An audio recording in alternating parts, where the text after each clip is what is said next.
So hello student, कैसे हो आप लोग। एक बार फिर से हमारे चैनल विशु की स्टडी में आपका स्वागत है। तो स्टूडेंट, मुझे माफ़ करना है कि मुझे 2 से 3 दिन हो गए मैं वीडियो नहीं डाल पा रहा हूँ, क्योंकि मैंने 2 दिन पहले क्या हुआ था कि मुझे वैक्सीन लगाई थी, तो मुझे फीवर आ गया था और कुछ अजीब सी फीलिंग आ रही थी। तो मैं इस कारण से मैं आपको वीडियो नहीं दे पा रहा हूँ, ठीक है। तो मुझे माफ़ करना। उससे पहले कि मैं आपको ये क्वेश्चन स्टार्ट करूँ, मेरे चैनल पर नए स्टूडेंट जुड़े हो तो प्लीज़ सब्सक्राइब करना और आगे भी अपने परिवार वालों को आप इसे आगे शेयर करना, ताकि ऐसी मोटिवेशन मुझे मिलती रहे। तो चलिए जल्दी से हम क्वेश्चन को स्टार्ट करते हैं, ठीक है। क्वेश्चन है, निम्नलिखित भिन्नों को दशमलव रूप में लिखिए और बताइए कि प्रत्येक का दशमलव प्रसार किस प्रकार का है, ठीक है। देखो, एक भिन्न को दशमलव रूप में लिखना और एक प्रसार, दशमलव का प्रसार और दशमलव रूप में लिखना, दोनों चीज़ें आपको मतलब दिखाना है, ठीक है, कि किस टाइप से इसको दोनों रूप में आपने को लिखना है। तो क्वेश्चन नंबर जो फर्स्ट है वो कह रहा है कि 36/100 36/100 का आपको दशमलव रूप निकालना है और इसके बाद में इसका दशमलव प्रसार निकालना है, ठीक है। तो मैं आपको एक एक चीज़ सोल्व करके दिखाता हूँ कि पहले हम क्या निकालेंगे इसका। हम सबसे पहले दशमलव रूप निकालेंगे, ठीक है।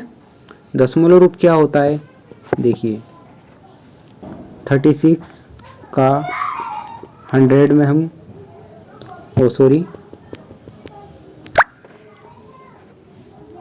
जो आपका 100 है उसका 36 में हमें भाग लगाना है, ठीक है। तो दशमलव रूप, ये तो आपका दशमलव रूप हो जाएगा।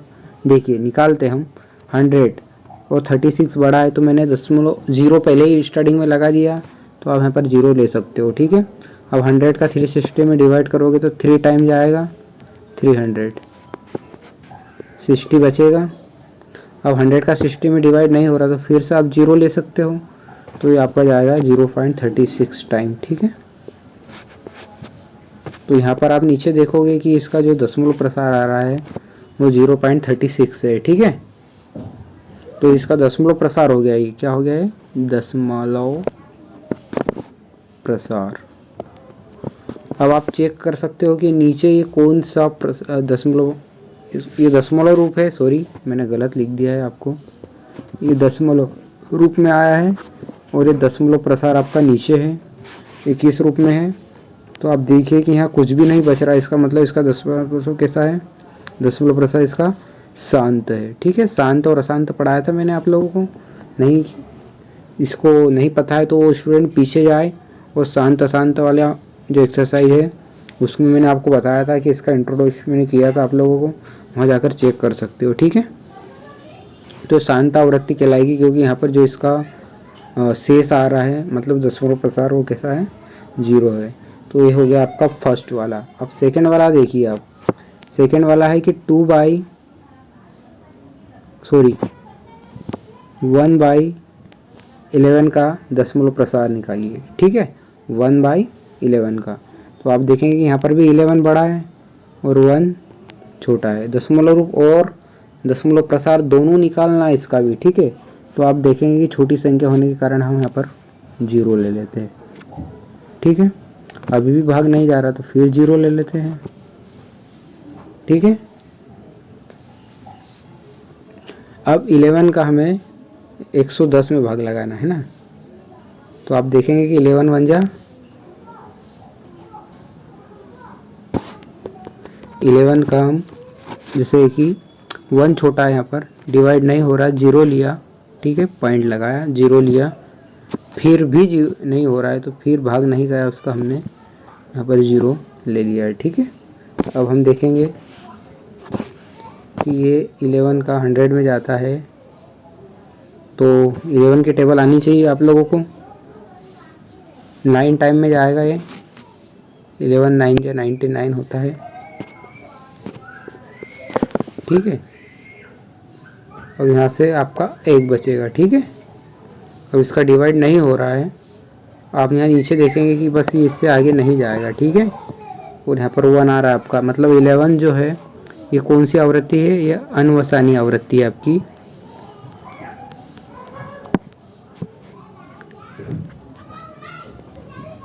ये अनवसानी आवृत्ति है और आप यहाँ देख सकते हो कि जो आपका आया है ये क्या है आपका दशमलव रूप, ठीक है, ये दशमलव रूप है आपका। एक सेकंड वाला भी हो गया आपका। तो अब तीसरे नंबर पर जो क्वेश्चन है स्टूडेंट वो है 4 के सहित 1/8, ठीक है। अब इसको हमें क्या करना है, सोल्व करना पड़ेगा। किस टाइप से आप देखना, 8 का आप 4 में मल्टीप्लाई करो 32, इसमें 1 जोड़ने का 8 ऐसे के ऐसे, ठीक है। तो ये हो जाएगा आपका 33। तो 8 का 33 में हम क्या करेंगे, डिवाइड करेंगे, ठीक है। तो देखिए 8 चौके 32 होता है। तो स्टूडेंट आपका 1 आ गया है नीचे, ठीक है। अब 1 का डिवाइड नहीं हो रहा है, इसलिए हम क्या करेंगे, यहाँ पर पॉइंट लगाकर 0 लिखेंगे और यहाँ पर 0 लेंगे। तो 8 1 जा 8 आएगा आपका। नीचे आया है 2, ठीक है। 2 अभी भी शेष बच रहा है, तब तक लेना है, तब तक ये रिपीट ना हो जाए। तो अब 2 के लिए हम क्या करेंगे, एक 0 और ले लेते हैं। तो 8 2 जा 16 होता है, ठीक है। तो 20 में से आपको 16 माइनस करना है, तो नीचे आएगा आपका 4, ठीक है। तो ये अब 4 आ गया आपका। तो आप देखिए यहाँ से जो आपका 4 है वापस जहाँ से स्टार्ट हुआ था वहीं ले आया है। तो अब इसको हम आगे नहीं बढ़ाएंगे और लिखेंगे कि ये कौन सी आवृत्ति है, ये अशांत अनावृत्ति है, ठीक है स्टूडेंट। ये अशांत अनावृत्ति आपको लिखना पड़ेगा, लिख दीजिएगा। और ये आपका दशमलव रूप आ गया है। तो ये क्वेश्चन भी आपको मैंने क्लियर कर दिया। अब मैं आपको क्वेश्चन नंबर 4 की तरफ ले जाता हूँ। 3/13, 3/13। तो 13 का 3 में मल्टीप्लाई होगा। 3 का 13 में मल्टीप्लाई किस टाइप से होगा, आप देखिए।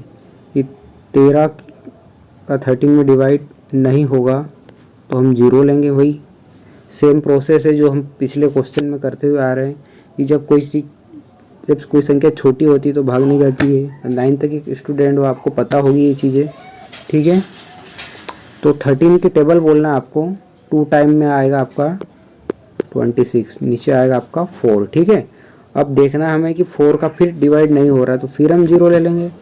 तो 3 3 जा 39। अब आपका क्या आ गया है 1, ठीक है। तो आप चाहो तो इसको आगे बढ़ा सकते हो, वरना कोई बात नहीं, यहाँ भी इसको स्टॉप आप दे सकते हो, ठीक है। क्योंकि ये जो आवृत्ति रहेगी ये कौन सी आवृत्ति है, आपकी अशांत आवृत्ति।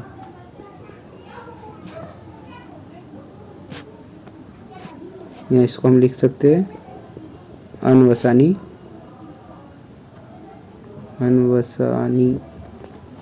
आवृत्ति, ठीक है।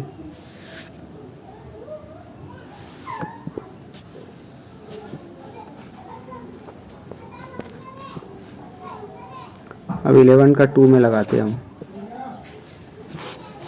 भाग नहीं गया उसका, फिर 0, 11 1 जा 11, 9 आएगा नीचे, ठीक है। फिर भाग नहीं गया था उसका 0,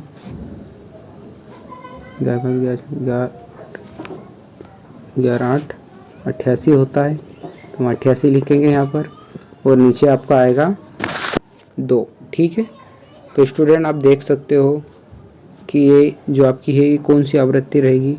तो ये भी आपकी अनवसानी आवृत्ति है, ये अनवसानी आवृत्ति, ठीक है। अब आपका ये लास्ट क्वेश्चन है 329/400, ठीक है। इसको हम सोल्व करते हैं। 400 का 329 में स्टूडेंट हमें डिवाइड करना है, ठीक है। तो आप देखोगे कि ये जो 400 है 329 में डिवाइड नहीं होगा, तो वही सेम प्रोसेस है जो हर एक क्वेश्चन में मैं लगाता आ रहा हूँ, ठीक है। कि हमें दशमलव लेना है 0 लेके, जो कि होता है। अब मैंने 0 ले लिया है, 329 में 0 लगाया है। तो देखिए आप कितना हो रहा है, 3290। तो 400 की टेबल बोलनी है आपको, कभी आती हो तो बोलिए आप। 8 बार में आएगी 3200, तो नीचे आएगा आपका 90। ठीक है, ये 0 हो गया है आपका 90। अब चाहो तो इसको और आगे आप 0 लेके कर सकते हो, 2 टाइम में आएगा ये।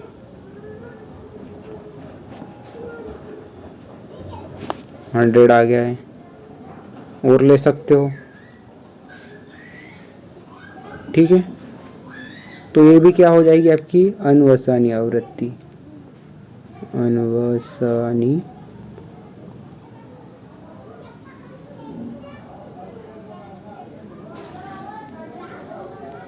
आवृत्ति। ठीक है,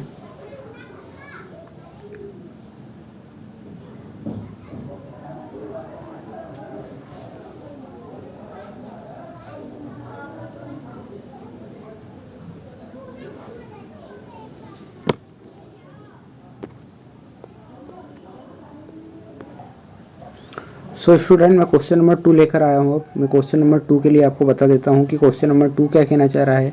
आप जानते हैं कि 1/7 बराबर की वैल्यू मतलब 1/7 की जो वैल्यू है वो डिवाइड करने पर आई है 0.142857, 0.142857 ये वैल्यू आई है 1/7 की। तो वास्तव में लंबा भाग दिए बिना क्या आप यह बता सकते हैं कि 2/7, 3/7, 7/7, 4/7, 5/7, 6/7 को दशमलव प्रसार क्या होगा।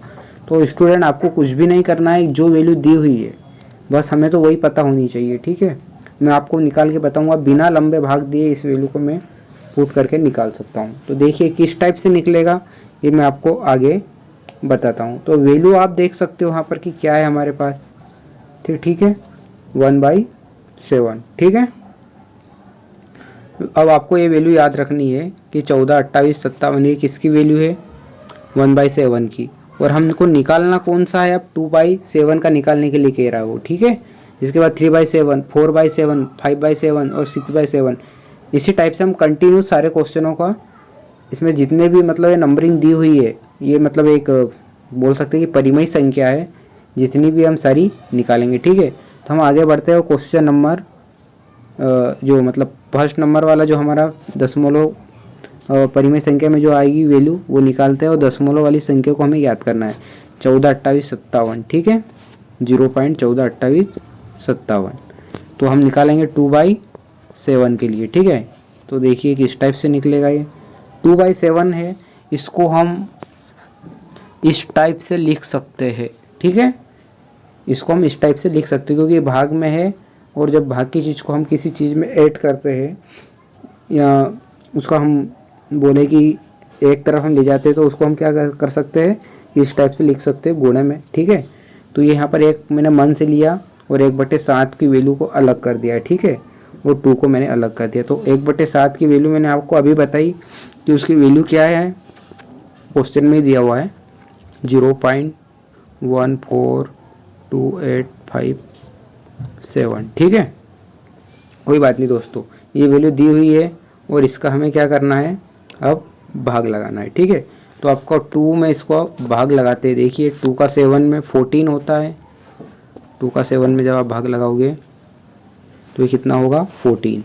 तो आपका एक बचा हुआ है, 2 का 5 में लगाओ तो 10 और एक ऊपर है हमारा असिल का, कितना हो गया 11 का 1, फिर असिल का एक बचा हुआ है, 2 का 8 में लगाइए 16 और एक 17, फिर एक बचा हुआ है, 2 का 2 में लगाइए 4 और एक ऊपर है 5। ठीक है, अब 2 का 4 में लगाइए तो आपका आ जाएगा 8। ठीक है, अब 2 का आप 1 में लगाओगे तो 2 1 जा 2 ही रहेगा। नीचे आप देख सकते हो कि 0 पॉइंट आपका ऐसे कैसे रहेगी। ये जो वैल्यू आई है स्टूडेंट, ये मैं आपको श्योर बता सकता हूँ कि ये वैल्यू किसकी है। तो वैल्यू आपकी आ गई है 2/7 की। ठीक है, सेम इसी टाइप से अब हम क्या करेंगे, क्वेश्चन नंबर अगले को लेते हैं। ठीक है, अगला बोले तो 4/7 को लेंगे। ठीक है, 4/7 को लेंगे तो इसको भी हमें 4/7 नहीं आएगा, 3/7 आएगा। ठीक है, तो 3/7 को भी आप इसी टाइप से कर सकते हो, 1/7 इसको बना सकते हो। ठीक है, अब इसके स्थान पर हम क्या लगेंगे 0.14287 इसको लेंगे और इसका हम क्या करेंगे यहाँ पर मल्टीप्लाई करेंगे। तो आप देख सकते हो 7 3 जा 21, 21 का 1 आएगा, 2 बचेगा, 3 का 5 में 15 और 2 17, 17 का 7 एक बचा है, 3 का 8 में करिए 24 और एक बचा हुआ है 25, 2 बचा हुआ है, 2 का 2 में करिए, 3 का 2 में करिए 6 और 2 बचा हुआ है वो 8, 3 का 4 में 12, 12 का 2 सिल्का है 1, ठीक है। अब 3 का 1 में 3 और एक 1 4 हो जाएगा और 0 पॉइंट आप डिवाइड करोगे तो वैसे का वैसे। तो ये आपका क्वेश्चन कौन सा आ गया है,